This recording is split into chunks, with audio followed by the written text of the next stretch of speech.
Hello, everyone. So, I was asked to record a video or do a tutorial on how to use this time zone, type thing for Discord.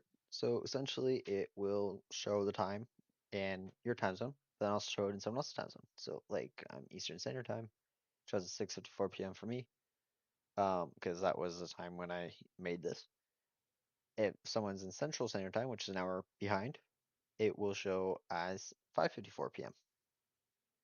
Um, so the way you do that is you go on this website. This is the complete URL. And if you want to change the time, you click on this time thing, put a AM, PM, how you want to do it. It works on a 12-hour clock. You can't, as far as I know, there's no way to do 24-hour. You can also change the date if you want to do that. Then essentially, you can copy each one of these by clicking on them. It's like, let's say I wanted to do short time. Like if I wanted to do the current time, uh, like 7:01 p.m.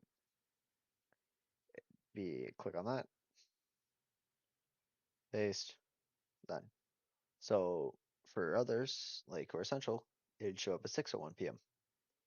So yeah, essentially it'll show up as that for any other time zone. You can do a date. It'll show up as that date and time in their time zone. So let's say they're 5 hours ahead of Eastern, and I do this at like 11 p.m. It'll just show up as like 4, um, like 4 a.m. and show up as October 8th. So yeah. There's also holidays and events. It'll show that you can click on this. It does go based on American for event like holidays. So if you're not from the United States, then you're gonna suck there. Um, yeah, that's about all. Have a good day.